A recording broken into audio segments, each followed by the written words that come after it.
Before our esteemed speakers representing various sectors of the industry and various sectors of the German and Indian cooperation, I thought it is important that I talk a little about the concept, about the terminology which I just overheard during the first networking coffee session.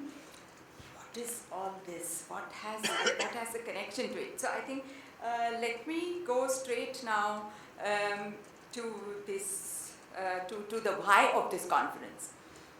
I am reminded of the ancient scripture and the word Upanishad, which many of us have heard, which just says in plain and simple words, come, sit and discuss. Now, why this whole urgency to come together and discuss? We are becoming this is becoming a diverse world, and diversity management is today required for each one of us. Hence, cross sections of the society must come together very often and talk about topics, discuss and find out the best way out.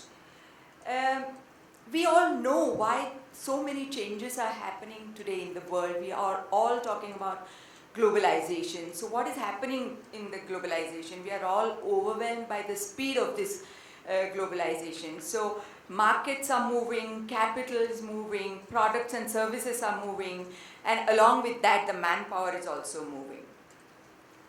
If that kind of movement is happening all around us, that means the expectations and the parameters of human performances are also changing all the time. Now, because of this change, we also see in the change of terminology when we are talking about the human the expectations from human beings or the human performance parameters. First, we used to talk about IQ, that is intelligent quotient. After that, in the 90s, Daniel Goleman introduced all of us to the emotional quotient, EQ. He said, only intelligence not enough in today's world, you need to have emotional quotient as well. Followed by CQ, that is cultural quotient. So we all have to be aware of what other cultures are. And today we want to propose an intercultural quotient, about which we are also looking forward to hear from all our esteemed speakers and from our participants how the movement is. Now, when so many things are changing all around, that also implies that the definition of the word culture is also expanding.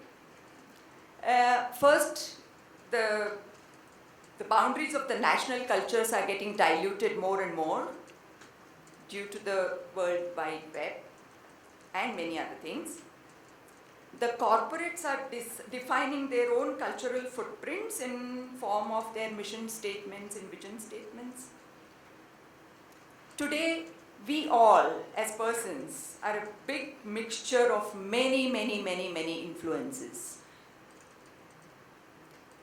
And of course, our professions in which we are working is influencing our behavior, our mindsets. It's also shaping, in a way, the way we behave, the way our mindset is getting developed. And from this profession-related cultures is what we see two words continuously being used for certain countries. It's a trader culture. So what the trader has to do, he has to talk long,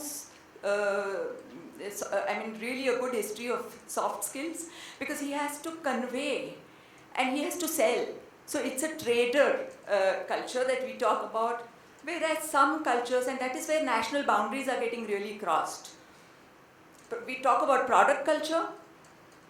I have a product, which is of top quality, I don't need to communicate as a person. My product will communicate. So all these new terminologies are getting added to the original word culture. Now what happens to us at Goethe-Institut? We are sitting and listening since the last 50 years in Mumbai, but all over the world 50 to 60 years, in Pune 100 years. But Goethe-Institut, maximum level on listening. First thing from the students, because they are learning German, they are investing their time and money, and their aspirations are either to go abroad and study further, or they want to work with German collaborations over here in India. So they are going to jump very soon into the job world, and we are listening to them all the time. Plus, cultures in both these countries, India and Germany, are moving also at a pace. Germany that I came to know for the first time, 1977. And today when I go and work in Germany, it's a vast difference. So the cultural iceberg in Germany is moving, and the cultural iceberg of India is continuously moving. And we are observing, because we are really in the midst of this academic world and corporate world. Companies from both cultures are coming more often than ever together, and that is where we are listening with really apt attention. Because half of our work happens in Germany, where German counterparts, German teams are sensitized on India, on the culture of India. I mean, culture of India, please forgive me, it is not only it's not only the music, the dance and the thing, but the mindset and the nuances of what India are we talking about. Can we talk in one line about one India? So that is something which we do continuously for the last so many years as Intercultural Awareness Program, and that is where we are learning every day something new.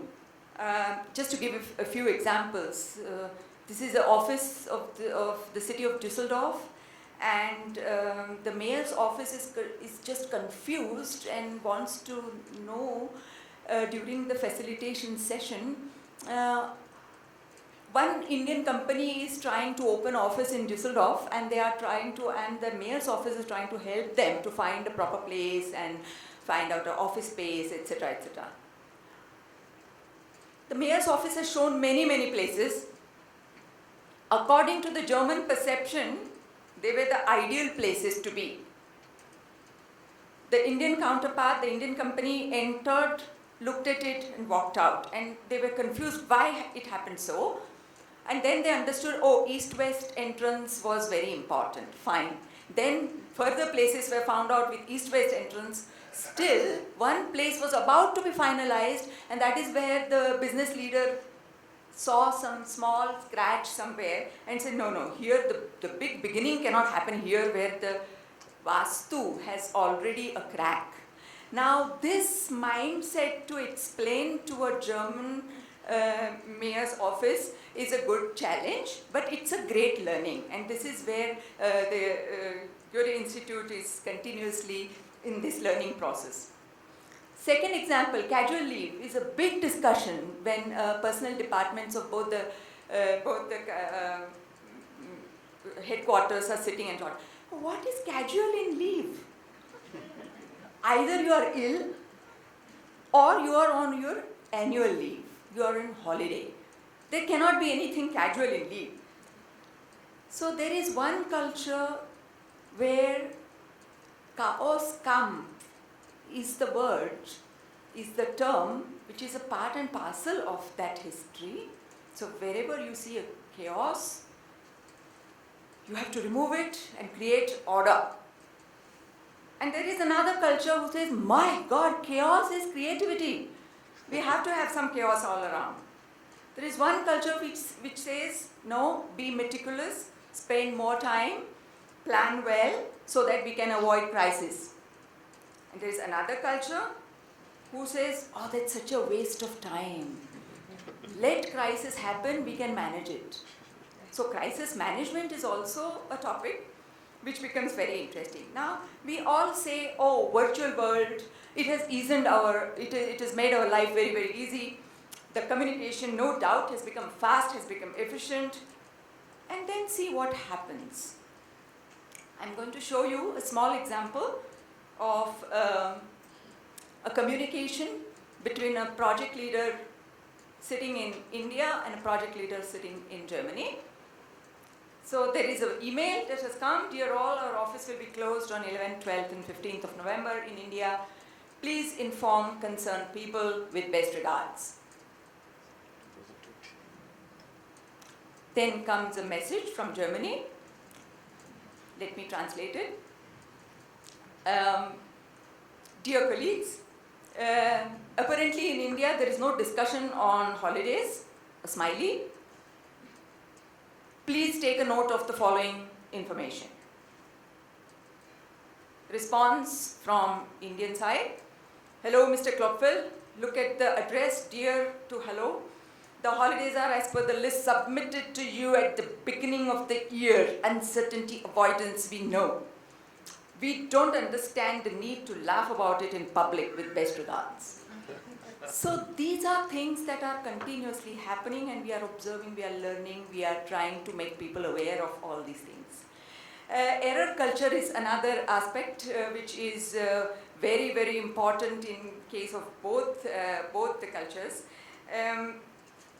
There is a professor whose name is Mr. Dr. Jan Hagen, who has done some excellent studies in error culture all over the world. And he takes the example of aviation industry, of the air travel and etc. And he says all the business leadership have to be really so accurate as the air travel is. There has to be a perfect synchronization, and otherwise there is going to be massive accidents happening. Yeah.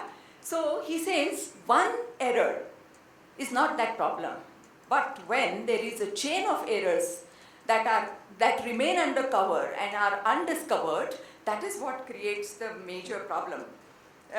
And then he relates it to the world map, and he says cultures where error discovery or committing any error is associated with the loss of face, that is where maximum accidents in the air traffic are happening. So that means, what do all these? There are excellent studies going on worldwide on this topic. So we all have to remember to get out of the trap of these dualistic dichotomies that we continuously talk about and move towards a more non-dualistic thinking. That's a big challenge. The topic is really very, very vast. We have to continuously learn from each other and strive to be interculturally intelligent in the globalized world of today. We have great experts with lot of experience. We have a great audience. You all are also our knowledge banks. So let me close my presentation by saying thank you, and again repeating the word Upanishad. Come, let us sit and discuss. Thank you.